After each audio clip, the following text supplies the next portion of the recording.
प्रधानमन्त्री र मन्त्रीहरूले मात्रै होइन, स्वयं राष्ट्रपति आफैले पनि, सम्मान्य राष्ट्रपति आफैले पनि अब चुनाव हुन्छ भनेर बोल्नुभयो उहाँले निर्वाचन आयोगको एउटा कार्यक्रममा, होइन?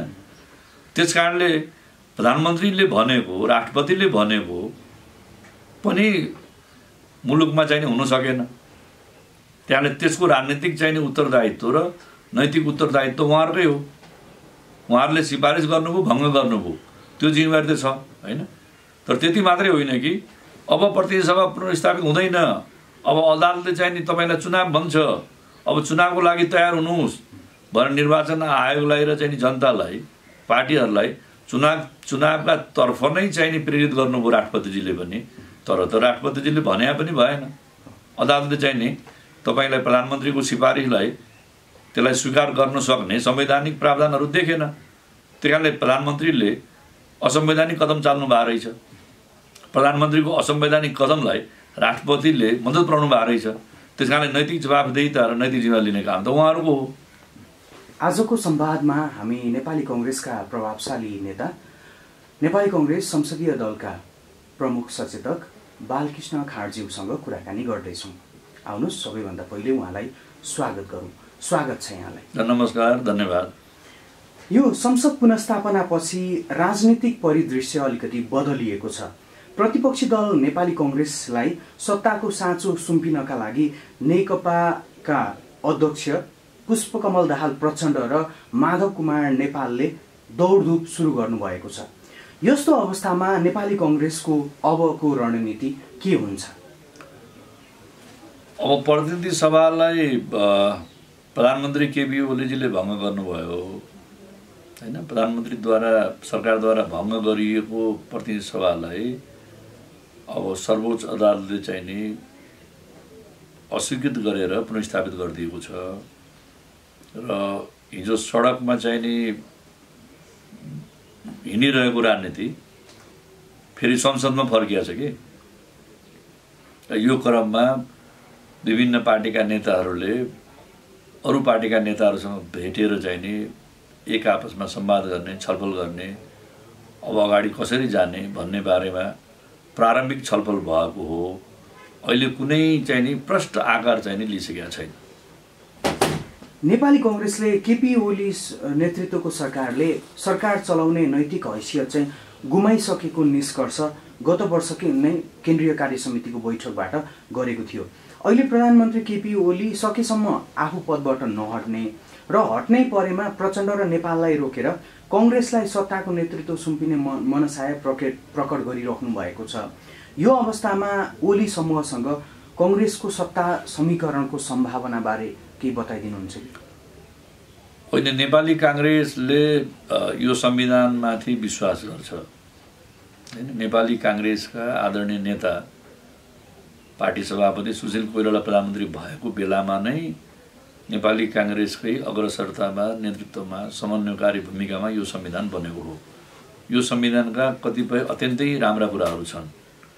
त्यही कारणले यो संविधानलाई चाहिँ नि हामीले कसरी बचाएर लिएर जाने, त्यसमै नेपाली कांग्रेस चाहिँ गम्भीर छ। र जहाँसम्म चाहिँ नि सत्ता समीकरणको सवाल छ, प्रधानमन्त्री ओलीजीले त प्रतिनिधि सभा भङ्ग गरेर असंवैधानिक कदम चाल्नुभयो र उहाँको कदमलाई हामीले असंवैधानिक, अलोकतान्त्रिक, अधिनायकवादी कदम, यो सर्वसत्तावाद र निरङ्कुशताको चाहिँ नि दिशामा उहाँको यात्रा हो भनेका छौँ, होइन? तर अब सर्वोच्च अदालतले चाहिँ नि यो निर्णयलाई बदल गरिदिएर प्रतिनिधि सभालाई पुनर्स्थापित गरिसक्यो। अबको चाहिँ नि सत्ता निर्माणको, सरकार निर्माणको केन्द्रबिन्दु त सदन रहन्छ।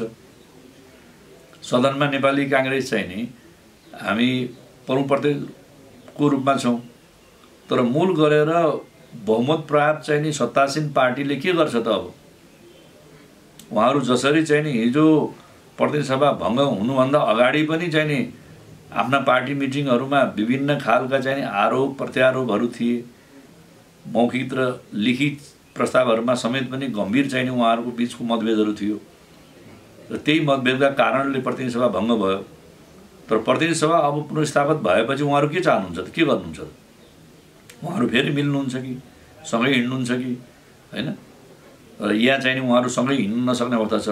त्यो कुरामा उहाँहरूको भूमिकाले नै मूल रूपमा चाहिँ नि मुलुकको राजनीतिलाई दिशानिर्देश गर्दछ र नेपाल कम्युनिस्ट पार्टी नेकपाको भूमिका कस्तो रहन्छ त्यसै अन्तर्गतै नेपाली कांग्रेसले पनि आफ्नो भूमिका निर्माण गर्छ। संसदको गणित हेर्ने हो भने पनि सरकार गठनका लागि नेपाली कांग्रेस निर्णायक हुने देखिन्छ। ओली समूह र प्रचण्ड समूहको गणित हेर्दा आन्तरिक परामर्शका क्रममा नेपाली कांग्रेस भित्र सरकारको नेतृत्व गरेर जाने अथवा सरकारमा सहभागी हुने सम्बन्धमा शीर्ष नेतृत्वको शीर्ष नेताहरूको परामर्शको निष्कर्ष अथवा धारणा कस्तो पाउनु भएको छ यहाँले? अहिले प्रधानमन्त्री ओलीजीले प्रतिनिधि सभा विघटन गर्नुभयो र प्रतिनिधि सभा पुनर्स्थापित भयो र सरकारले या प्रधानमन्त्रीले यति ठुलो निर्णय गरिसकेपछि त्यो निर्णय अस्वीकृत भइसकेपछि अब संसारभरि नै प्रचलन के छ भने नैतिकताको आधारमा प्रधानमन्त्रीले राजीनामा दिने चलन छ। तर यहाँ अहिलेसम्म प्रधानमन्त्रीले राजीनामा दिनुभएको छैन। प्रधानमन्त्रीले राजीनामा नदिइसकेपछि प्रधानमन्त्रीलाई कसरी पदमुक्त गर्ने? नयाँ प्रधानमन्त्री गराउनलाई त अहिलेको बहालवाला प्रधानमन्त्री पदमुक्त हुनु पर्यो, या त प्रधानमन्त्रीले मसँग चाहिने प्रधानमन्त्री हुने बहुमत छ भनेर उहाँले विश्वासको मत लिनु पर्यो, या त प्रधानमन्त्रीले चाहिने विश्वासको मत लिनु भएन भने प्रधानमन्त्रीले अब राजनीतिक चाहिने आधारशिला गुमाइसके। प्रधानमन्त्रीले अब प्रधानमन्त्रीको रूपमा देश हाँक्न मिल्दैन, चलाउन सक्दैन भन्ने कुराको निष्कर्ष निकाल्ने हो भने अविश्वासको प्रस्ताव ल्याउनु पर्यो। अब नेपाली कांग्रेस एक्लैको प्रयत्नले मात्रै हैन हामीले अविश्वास प्रस्ताव पारित गर्ने चाहिने बहुमत पुर्याउन सक्दैनौँ। त्यसको लागि सत्तासीन घटककै बीचमा सत्तासीन पार्टीकै बीचमा त्यो खालको अन्तर्द्वन्द हुनु अन्तर्द्वन्द्वको एउटा चाहिने निकास निक्लिनु पर्यो। या त उहाँहरू चाहिँ नि तपाईलाई होइन हाम्रो बीचको जुन अन्तर्द्वन्द थियो अब हामीले मिल्यौँ, आत्मालोचना गऱ्यौँ र हामी मिल्यौँ भन्नुभयो भने मुलुकको चाहिँ राजनीति एउटा कोर्समा जाने भयो, सत्ताको राजनीति पनि त्यही कोर्समा जाने भयो। होइन अब हामीहरू सँगै बस्न सक्ने अवस्थै छैन भन्नुभयो भने एउटा कोर्समा जाने भयो र उहाँहरू सँगै बस्न सक्ने अवस्थामा हुनुहुन्न भने त्यतिखेर नेपाली कांग्रेसको चाहिँ नि भूमिका निर्णायक भएर आउँछ तपाईले भने जस्तै। र त्यो अवस्था प्रस्टियो भने त्यो खालको चाहिँ नि दृश्य सुस्पष्ट भयो भने नेपाली कांग्रेसले अनि उचित निर्णय गर्ने हो। यस बीचमा प्रतिनिधि सभा पुनर्स्थापना भएपछि अब एक किसिमले भन्दा सत्ताको खेल, प्रधानमन्त्री मन्त्री पदको बार्गेनिङदेखि अस्थिर राजनीतिको अनन्त उपक्रम सुरु हुन्छ भन्न सकिने अवस्था छ कि छैन?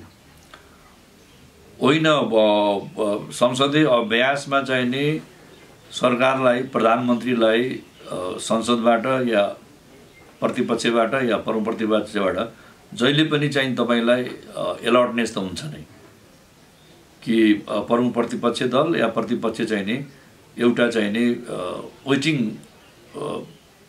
क्याबिनेटको रूपमा या वेटिङ प्राइम मिनिस्टरको रूपमा चाहिँ नि अपोजिसन लिडर चाहिँ रहने त संसारभरिकै चलन छ होइन। तर त्यसले चाहिँ नि मुलुकको राजनीति अस्थिर गर्छ भन्ने होइन नि होइन। संविधानको जगमा उभिएर बनेको सरकारले प्रधानमन्त्रीले त्यो संविधानको चाहिँ नि प्रतिरक्षा गर्न चाहेन, त्यो संविधानको प्रतिकूल आफूलाई उभ्याउन थाल्यो भने त त्यो प्रधानमन्त्रीलाई बदल्न फेरि ठुलो चाहिँ नि आन्दोलन जनआन्दोलन गरेर जनता चाहिँ नि सडकमा ओर्लिएर त्यो प्रधानमन्त्रीलाई खबरदारी गर्ने, त्यो प्रधानमन्त्रीलाई बदल्नका लागि फेरि व्यवस्था बदल्ने त्यस्तो खालको अवस्था नआओस्। त्यसकारणले प्रधानमन्त्रीलाई बनाउने र बदल्ने चाहिँ नि शक्ति केन्द्रको रूपमा चाहिँ नि संसदलाई स्वीकारियो। त्यहाँ अहिलेको प्रधानमन्त्री त सबैभन्दा बढी विवादमा हुनुहुन्छ होइन। न्यायपालिका, कार्यपालिका, व्यवस्थापिकाको शक्ति पृथ्वीकरणको सिद्धान्तलाई पनि उहाँले सत्तापूर्वक लिनु भएन, संविधानको चाहिँ प्रतिरक्षा पनि उहाँले गर्न चाहनु भएन। स्वयं प्रधानमन्त्री आफैले संविधानको उल्लङ्घन गर्दै हिँड्नुभयो, संविधानको व्यवस्थालाई चाहिँ उहाँले कुल्चिँदै हिँड्नुभयो। त्यही कारण उहाँबाट संविधानको रक्षा हुन सक्दैन भन्ने खालै जनमानसमा छ भने र उहाँले आफूलाई चाहिँ नि बदल्न चाहनु भएन या आफूले चाहिँ नैतिक जवाबदेहिता र जिम्मेवारी लिन चाहनु भएन भने त अब प्रतिनिधि सभाले उहाँको विकल्प खोज्नु स्वाभाविक हो। र प्रधानमन्त्रीको विकल्प खोज्दाखेरि, सरकारको विकल्प खोज्दाखेरि यो संसदले चाहिँ नि राजनीति अस्थिर बनायो भन्ने चाहिँ नि हिसाबले लिनु हुँदैन। अब यो प्रधानमन्त्रीले चलाउन सकेन, असफल भयो, सरकारले चलाउन सकेन, असफल भयो। सरकार चाहिँ तपाईँलाई समयका प्रति प्रतिबद्ध रहेन, जनताका प्रति प्रतिबद्ध रहेन, विधिको शासनका प्रति प्रतिबद्ध रहेन। यसले जनतामा निराशा छायो, जनतामा कुनै खालको भरोसा र उत्साह रहेन। त्यस कारणले जनतालाई भरोसा दिलाउनको लागि पनि, संविधानको रक्षाका लागि पनि, व्यवस्थाको रक्षाका लागि पनि नेतृत्व परिवर्तन गर्नुपर्दछ। यो परिवर्तनपछि नयाँ परिस्थितिको निर्माण होला, जनतामा एउटा भरोसा र विश्वास जाग्ला, सरकार पनि संविधानप्रति जनताप्रति उत्तरदायी होला भन्नेकै लागि चाहिँ नि यो सरकार परिवर्तन गर्ने व्यवस्था गरिएको हो नि त। त्यही कारणले यदि सरकार परिवर्तन हुने क्रममा मुलुक अगाडि बढ्यो, सरकार बदल्ने क्रममा प्रतिनिधि सभा अगाडि बढ्यो भने त्यसलाई चाहिँ नि हामीले असहज मान्नु हुँदैन। यस बीचमा प्रतिनिधि सभा विघटन गर्ने सरकारको निर्णय बदर भएपछि विघटन सिफारिस गर्ने प्रधानमन्त्री केपी ओली र त्यसलाई सदर गर्ने अथवा स्वीकृत गर्ने विद्यादेवी भण्डारी राष्ट्रपतिज्यूको राजनैतिक र नैतिक धरातल कस्तो अवस्थामा देख्नु भएको छ? अब उहाँहरू दुवैले चाहिँ नि प्रतिनिधि सभा भङ्गमा सहभागी हुनुभयो र पब्लिकले नै दुवैले के भन्नुभयो भने अब प्रतिनिधि सभा पुनर्स्थापित हुँदैन, चुनावको लागि चाहिँ नि तयार हुनुहोस्, देश चुनावमा अगाडि बढिसकेको छ, चुनाव हुन्छ। प्रधानमन्त्री र मन्त्रीहरूले मात्रै होइन, स्वयं राष्ट्रपति आफैले पनि, सम्मान्य राष्ट्रपति आफैले पनि अब चुनाव हुन्छ भनेर बोल्नुभयो उहाँले निर्वाचन आयोगको एउटा कार्यक्रममा, होइन? त्यस कारणले प्रधानमन्त्रीले भनेको, राष्ट्रपतिले भनेको पनि मुलुकमा चाहिँ हुन सकेन। त्यहाँले त्यसको राजनीतिक चाहिँ उत्तरदायित्व र नैतिक उत्तरदायित्व उहाँहरूकै हो। उहाँहरूले सिफारिस गर्नुभयो, भङ्ग गर्नुभयो, त्यो जिम्मेवारी त छ, होइन? तर त्यति मात्रै होइन कि अब प्रतिनिधि सभा पुनर्स्थापित हुँदैन, अब अदालतले चाहिँ नि तपाईँलाई चुनाव भन्छ, अब चुनावको लागि तयार हुनुहोस् भनेर निर्वाचन आयोगलाई र चाहिँ जनतालाई, पार्टीहरूलाई चुनावका तर्फ नै चाहिँ नि प्रेरित गर्नुभयो राष्ट्रपतिजीले पनि। तर त राष्ट्रपतिजीले भने पनि भएन, अदालतले चाहिँ नि तपाईँलाई प्रधानमन्त्रीको सिफारिसलाई त्यसलाई स्वीकार गर्न सक्ने संवैधानिक प्रावधानहरू देखेन। त्यही कारणले प्रधानमन्त्रीले असंवैधानिक कदम चाल्नु भएको रहेछ। प्रधानमन्त्रीको असंवैधानिक कदमलाई राष्ट्रपतिले मद्दत पुर्याउनु भएको रहेछ। त्यस कारणले नैतिक जवाफदेहिता र नैतिक जिम्मेवारी लिने काम त उहाँहरूको हो। अब नयाँ सरकार गठन हुने र त्यसपछि केही हदसम्म देशको राजनीति संलिएर जाने सम्भावना कतिको देख्नुहुन्छ? होइन, नयाँ सरकार त बन्नै पर्यो नि, होइन? किन अहिले प्रधानमन्त्रीजीले यति ठुलो चाहिँ नि संविधानमै नभएको चाहिँ व्यवस्थै नभएको कुरालाई चाहिँ उहाँले अगाडि बढाउनु भयो र जसलाई मुलुकले स्वीकार गर्न सकेन र फेरि फर्किएर चाहिँ प्रतिनिधि सभा चाहिँ फेरि बिउतिया छ, होइन? जुन प्रतिनिधि सभालाई चाहिँ उहाँले भङ्ग गर्नुभएको थियो त्यही प्रतिनिधि सभा बिउतिएर आयो। त्यस कारणले यो प्रतिनिधि सभामा प्रधानमन्त्रीको रूपमा चाहिँ उहाँले सम्बोधन गर्ने, प्रधानमन्त्रीको रूपमा चाहिँ उहाँले विधेयक ल्याउने, प्रधानमन्त्रीको रूपमा चाहिँ कुनै नीति कुनै कार्यक्रम ल्याउने, त्यो खालको राजनीतिक र नैतिक चाहिँ नि हैसियत उहाँले गुमाइसक्नु भएको छ। त्यही कारणले अवश्य पनि नयाँ प्रधानमन्त्री बनाउने, नयाँ सरकार बनाउने कोर्समा चाहिँ मुलुक अगाडि बढ्छ। त्यो चाहिँ सरकार बन्ने त प्रतिनिधि सभा चाहिँ बिउतेर आएपछि प्रतिनिधि सभाबाटै हो। यसबीचमा प्रचण्ड र माधव कुमार नेपालले बुधबार दिउँसो नेपाली कङ्ग्रेसका सभापति ज्यूलाई भेटेर सरकारको नेतृत्व गरिदिन आग्रह गर्नुभएको छ। यसको अन्तर्य उहाँहरूको मनस्थिति अनि हाम्रो सभापतिज्यूको मनस्थिति के पाउनु भएको छ? यसको अन्तर्य के जस्तो लाग्छ यहाँलाई? होइन, उहाँहरूले चाहिँ भेट्नुभयो, भेटेर सर्वोच्च अदालतले चाहिँ प्रतिनिधि सभा पुनर्बहाली गर्यो, प्रधानमन्त्रीको असंवैधानिक कदमलाई चाहिँ अस्वीकृत गर्यो। अब यसमा कङ्ग्रेस सभापतिजीलाई पनि बधाई छ, शुभकामना छ। नेपाली काङ्ग्रेसले पनि प्रधानमन्त्रीको यो कदमलाई असंवैधानिक, अलोकतान्त्रिक भनेकै थियो र विरोध कार्यक्रमहरू देशभरि गरेकै थियो र हामीले पनि यसलाई असंवैधानिक, अलोकतान्त्रिक भनेर विरोध कार्यक्रमहरू गरेकै थियौँ भनेर एक आपसमा चाहिँ उहाँहरूले अब धन्यवाद साटोसाट गर्नुभयो, बधाई साटोसाट गर्नुभयो। त्यसपछि आगामी दिनमा पनि हामीहरूले कसरी चाहिँ नि अब समन्वय गरेर जान सकिन्छ, कसरी चाहिँ नि हामी अब मुलुकको समस्यालाई चाहिँ नि सम्बोधन गर्न सकिन्छ, अब कसरी नयाँ परिस्थिति निर्माण गर्न सकिन्छ, त्यसमा छलफल गरेर चाहिँ अगाडि बढाउँला भन्ने कुरा भएको हो। त्यसरी चाहिँ सरकारै निर्माण गरिहाल्ने हकमा त्यसमा एकदमै ठोस ढङ्गमा चाहिँ नि छलफल भएको होइन। अब नेपाली कङ्ग्रेसले औपचारिक रूपमै निर्णय गरेर केपी ओलीको प्रवृत्ति तानाशाही भयो, कम्युनिस्ट एकदलीय तन्त्रको शैलीमा केपी ओली अगाडि बढे भनेर निर्णय नै गरेको थियो। यसबीचमा अब उनले सत्ता छोडेर जाँदै गर्दा त्यस्तै प्रवृत्ति नदोहोरियोस् भन्नका लागि नेपाली कङ्ग्रेस कतिको सचेत छ? नेपाली काङ्ग्रेस त स्थापना कालदेखि नै लोकतन्त्रको पक्षपाती पार्टी हो। लोकतन्त्रको मूल्य मान्यताका लागि सदैव नेपाली काङ्ग्रेस सङ्घर्ष गरिरहेको छ। राणासँग पनि गरेको छ, राजासँग पनि गरेको छ, पञ्चायतसँग पनि गरेको छ। अहिलेका हाम्रो चाहिँ नि कम्युनिस्ट चाहिँ नि शक्तिसँग पनि हामीले लोकतन्त्रको रक्षाको लागि नै सङ्घर्ष गरिरहेका छौँ। त्यसले नेपाली काङ्ग्रेस यसमा एकदम सुस्पष्ट छ। लोकतन्त्रको रक्षा कसरी गर्ने, जनअधिकारको रक्षा कसरी गर्ने, जनताको जीवनको रक्षा पनि कसरी गर्ने, त्यतापट्टि हामी संवेदनशील छौँ। संवेदनशील हुँदाहुँदै पनि नेपाली काङ्ग्रेस चाहिँ नि अहिले संसदीय अभ्यासको पुरानो पार्टी हो। नेपालको लोकतान्त्रिक शक्तिको एउटा अग्रणी लोकतन्त्रप्रति आत्मसात गरेको चाहिँ नि शक्ति हो। त्यही कारण नेपाली काङ्ग्रेसले अरू राजनीतिक दलहरूलाई पनि लोकतान्त्रिक चाहिँ नि कित्तामा ल्याउने, लोकतान्त्रिक मार्गमा सँगै लिएर हिँडाउने काम पनि हाम्रो हो। त्यही कारणले हिजो चाहिँ तपाईँलाई ठुलो हिंसात्मक चाहिँ राजनीति गरेका शक्तिहरूलाई पनि हाम्रो आदरणीय पार्टी सभापति गिरिजाको पालोमा राष्ट्रिय राजनीतिको चाहिँ नि मूलधारमा लोकतान्त्रिक राजनीतिमा ल्याएर जसले बन्दुकको नालबाट सत्ता आउँछ भन्नुभएको थियो, बन्दुक बिसाएर चाहिँ नि मतदाताको घर घरमा पुर्याएकै हो नि। जनताको समर्थनमा जनताको मतले पनि राजनीति गर्नु सकिँदो रहेछ भनेर त्यो खालको परिस्थिति निर्माण चाहिँ नि गरेकै हो।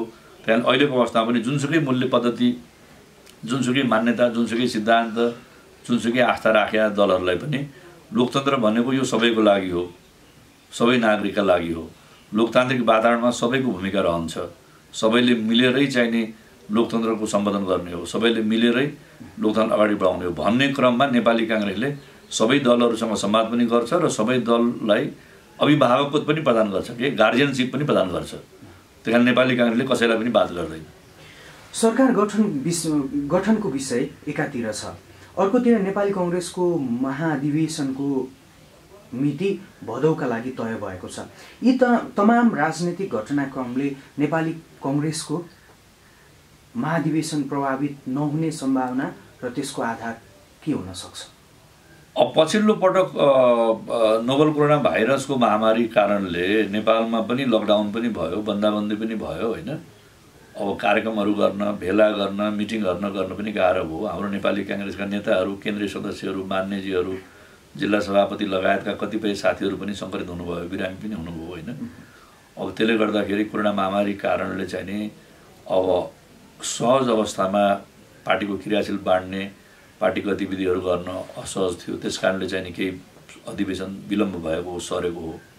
र पछिल्लो पटक प्रधानमन्त्रीजीले पुस 5 गते प्रतिनिधि सभा भङ्ग गरिसकेपछि त्यसको विरुद्धमा नेपाली काङ्ग्रेसले जिल्ला स्तरीय, प्रतिनिधि सभा निर्वाचन क्षेत्र स्तरीय, प्रदेश सभा निर्वाचन क्षेत्र स्तरीय, गाउँपालिका, नगरपालिका, वडा र टोलसम्म पनि हामीहरूले विभिन्न कार्यक्रमहरू गऱ्यौँ, विरोध गऱ्यौँ। त्यसले गर्दाखेरि पनि अब अधिवेशनको कार्यतालिकालाई त्यसले केही प्रभाव पार्यो। अब राजनीति चाहिँ नि अलिकति खुलेर गएको छ, किन अब राजनीति चाहिँ नि सडकबाट चाहिँ नि सदनमा आइपुगेको छ। राजनीतिको केन्द्रबिन्दु हिजो सडक थियो भने अब चाहिँ नि सदन भएको छ। त्यही कारणले संसदीय गतिविधि र संसदीय मिटिङहरू भइरहन्छ, संसदीय अभ्यासहरू भइरहन्छ र उतापट्टिको पार्टीको महाधिवेशनका चाहिँ नि पार्टी साङ्गठनिक क्रियाकलापहरू हाम्रो भइरहन्छन्। त्यसले गर्दा अब तोकिएको मितिमा महाधिवेशन हुन्छ भन्ने कुरामै हामी चाहिँ विश्वास छौँ र त्यो मितिमा महाधिवेशन सम्पन्न गर्नै हामी प्रतिबद्ध छौँ।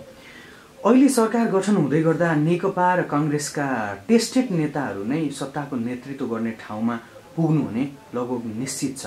तर देशले, जनताले, अलिकति युवा पुस्ताले चाहे जस्तो नेतृत्व र राजनीतिक दलहरूमा पनि त्यही किसिमको रूपान्तरण र युवा पुस्ताका अलिकति दोस्रो पुस्ताका नेताहरू चाहिँ त्यो नेतृत्व पङ्क्तिमा पुग्ने सम्भावना देख्नुहुन्छ कि हुन्न र त्यो कसरी सम्भव छ? होइन। अब नेपालको राष्ट्रिय राजनीतिमा युवा पुस्ताले पनि सदैव अग्रसरता लिएकै छ। आन्दोलन पनि युवा पुस्ताको चाहिँ नेतृत्व र सहभागिता ऐतिहासिक छ, उल्लेखनीय छ। र सरकारमा पनि युवा पुस्ताको सहभागिता जहिले पनि उल्लेखनीय रूपमै छ। र अहिलेकै हाम्रो पार्टी सभापति शेरबहादुर देउवा पनि 50-52 सालको हुँदाखेरि उहाँ प्रधानमन्त्री भइसक्नु भएको होइन। अब त्यसले गर्दाखेरि अब युवा पुस्तालाई मौका दिने, किनकि युवा पुस्ता चाहिँ नि गतिशील हुन्छ, इनर्जेटिक हुन्छ, युवा पुस्ता चाहिँ नि बढ्ता मेहनत गर्नु सक्छ, त्यहाँदेखि युवा पुस्तालाई स्थान दिने हो। तर अनुभव र चाहिँ नि अनुभूतिले पनि केही कामहरू गर्छ। त्यसले गर्दा हामीले पार्टीमा पनि र सरकारमा पनि हामीले सरकार बनाउने बेलामा योभन्दा अगाडि अब पुरानो पुस्तालाई पनि स्थान दिएको हो र युवा पुस्तालाई पनि स्थान दिएको हो। र नेपाली काङ्ग्रेसले पुरानो पुस्तालाई मात्रै चाहिँ नि जिम्मेवारी दिनुपर्छ भन्ने पनि चाहिँ नि मान्यता राख्दैन। र पुरानो पुस्ता चाहिँ नि पुरै असान्दर्भिक भइसक्यो, त्यही कारण युवा पुस्ताले मात्रै गरोस् पनि भन्दैनौँ हामीले। नेपाली काङ्ग्रेस जस्तो पुरानो पार्टीमा युवा पुस्ता, त्यसपछिको दोस्रो पुस्ता, त्यसपछि चाहिँ तपाईँलाई पहिलो पुस्ता, यो सबै पुस्तालाई र सबै कुरालाई संयोजन गरेर नेपाली काङ्ग्रेसलाई अगाडि बढाउने हो। अन्त्यमा नेपाली काङ्ग्रेसलाई सरकारको नेतृत्वको प्रस्ताव गरेका नेकपाका शीर्ष नेता प्रचण्ड र नेपाल पक्षले फेरि केपी ओलीसँग सहकार्य गरेर अघिल्लो चुनावमा जस्तै काङ्ग्रेसलाई धोका दिन सक्ने अवस्थाप्रति तपाईँको पार्टी पङ्क्ति कतिको सजग छ? होइन, अब पछिल्लो आम निर्वाचनमा अब त्यतिखेर चाहिँ स्थानीय निर्वाचनको रिजल्ट हेर्दाखेरि तत्कालीन नेपाल कम्युनिस्ट पार्टी माओवादीले एक्लै चुनाव लड्न सक्ने अवस्था थिएन। र माओवादीको नेताहरूले काङ्ग्रेससँग हामीले चुनावी चाहिँ सहकार्य गरौँ भनेर उहाँले प्रस्ताव पठाएकै हो। र नेपाली काङ्ग्रेसले अब हामीले सहकार्य गर्न सक्दैनौँ, चुनावी तालमेल गर्न सक्दैनौँ, तपाईँहरूलाई चाहिँ नि हामीले सँगै लान सक्दैनौँ भनेपछि उहाँहरू चाहिँ नि एमालेसँग सहकार्यमा जानुभएको हो। त्यहाँले जुन पार्टीलाई चाहिँ नि हामीले तपाईँहरूसँग सहकार्य गर्नु सक्दैनौँ, तपाईँहरू अलग्गै लड्नुहोस्, काङ्ग्रेस अलग्गै लड्छ, एमाले अलग्गै लड्छ भनेर जुन नेताहरूलाई हामीले भन्यौँ, उहाँहरूले चाहिँ नि कसै न कसैसँग तालमेल नगरिसकेपछि चुनावमा आफ्नो पार्टीको चाहिँ नि पर्फर्मेन्स या परिणाम राम्रो नआउने देखिसकेपछि चुनावी तालमेल गर्नु त्यो स्वाभाविकै हो। त्यसलाई चाहिँ नि हामीलाई धोका दिएर उहाँहरू जानुभयो भनेर चाहिँ नि हामीहरूले भन्नु हुँदैन, इमान्दारीपूर्वक भन्नु हुँदैन। र निर्वाचनको चाहिँ नि फाँटमा निर्वाचनका बेलामा ठुल्ठुला शक्तिशाली पार्टीहरूले समेत पनि अन्य पार्टीहरूसँग तालमेल गरेर देखिन्छ। त्यस कारणले हामी नेपाली काङ्ग्रेसले तालमेल गर्नु हुँदैन कसैसँग भन्ने पनि नेपाली काङ्ग्रेसभित्र ठुलो जनमत छ। तर कस्तो अवस्थामा चुनाव हुन्छ र कसरी चुनावलाई चाहिँ नि समन्वय गर्ने त्यो स्थिति हेरेरै मात्रै चाहिँ नि चुनावमा तालमेल गर्ने नगर्ने कुरा त्यो समयले जनाउने कुरा हो। त्यसमा नेपाली काङ्ग्रेस खुल्ला रूपमा हामी तालमेल गर्छौँ भनेर पनि भन्न जरुरी छैन, हामी कसैसँग तालमेल गर्दैनौँ भनेर पनि त्यो खालको दृढता बोक्नु पनि जरुरी छैन। समय र परिस्थितिले चाहिँ हामीलाई जस्तो जिम्मेवारी दिन्छ त्यो पुरा गर्नुपर्छ। हस्, महत्त्वपूर्ण समय र संवादका लागि धन्यवाद।